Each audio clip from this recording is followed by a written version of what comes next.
special constables, stand up. Attention! I want you to place your right flipper over your heart. And this is a very, very important swearing-in ceremony. This is the most important part of becoming a special constable. And I need everybody to repeat after me, nice and loud. Are you ready? Yeah. I promise to use my wits to walk away, ignore, talk it out, and seek help. When I'm dealing with teasing, and bullying. I promise to also help other kids use their wits to keep my school and my community a safe and fun place to be and learn. Attention! Okay, no more copying me. So they conduct this swearing-in ceremony with the kids. They deputize them all as WITS special constables, and they give them badges that is provided by the Rock Solid Foundation. Sorry, I wasn't supposed to do that. The Rock Solid Foundation, and you see them there putting their right hand over their heart or their left hand over their heart. They're very involved and very serious about it. And they learn a handshake, this huddy-huddy handshake, because they have flippers, and they're helping to be good WITS helpers. And the kids do take it very seriously, and pins go home and they're proud of them, and they tell their parents about the program. There's a lot of,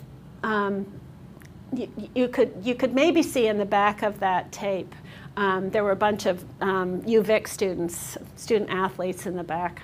And they can go in with the RCMP, or they can go in later. They can come to your class or to your program and kick the ball around. The idea is to get some other adults in there who would be appealing to these kids, other kids from the high school, and who bring the program into the school. What we're trying to do here is not have a nice first grade program in a nice first grade classroom with a nice first grade teacher.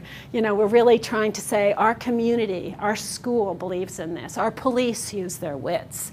Our older students know what it means. You know, they're willing to come in and talk to you about how you're doing with using your wits. So to make it a normative thing to be walking away, ignoring, talking it out, and seeking help.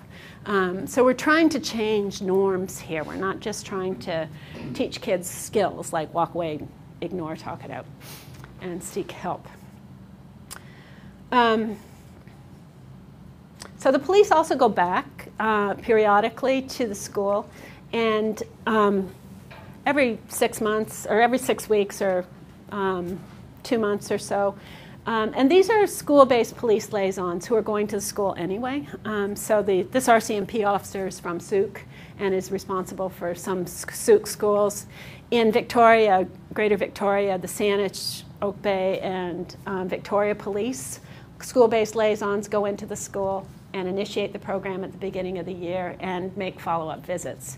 And in their follow-up visits, they bring things to the kids like your eraser or a pencil or a bookmark. And those things are supposed to go home with the kids so that the parents will have to ask about it. And the parents will say, where'd you get it? What does this mean, using your wits? And then the language will also become a home language. There's also a parent pamphlet, which some of you may have picked up, which is on the website for parents to talk about how to use your wits at home. So I'm going to talk mostly about the school version of the program. And when you get to the web page that we had before and you click on the yellow, everything's coded yellow for schools. So the little yellow school up there, this is all yellow, and the click on the first page is all yellow. When you click on the first page, this is what you get in terms of the school part, or school lesson plans. all of these books have lesson plans written for them. And we're going to try some out in a minute.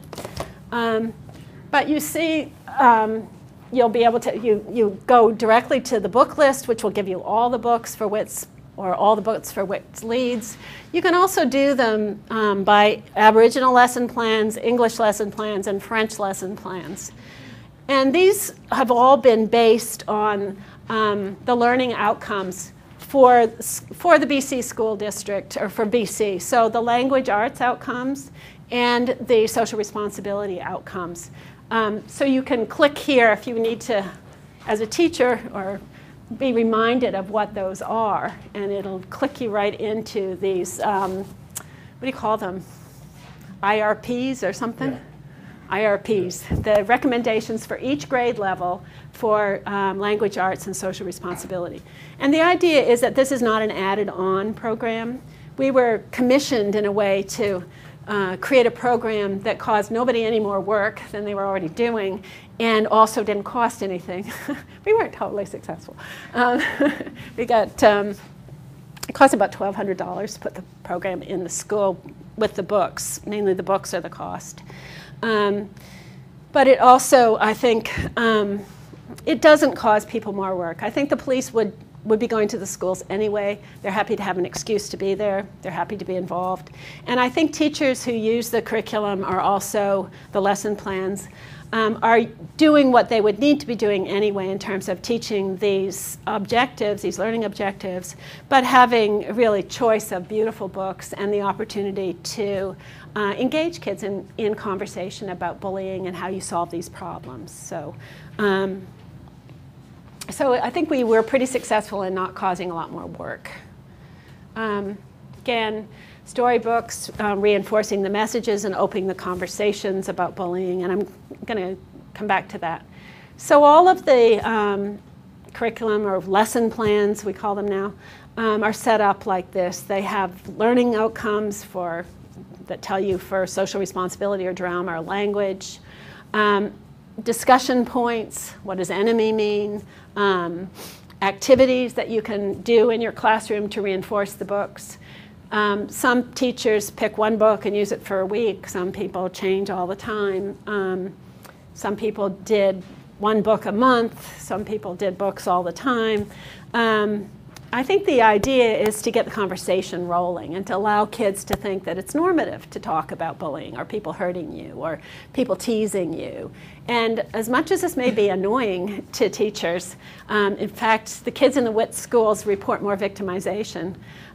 We really believe that little kids need help with this. If you're less than grade 3, you probably don't know how to handle it.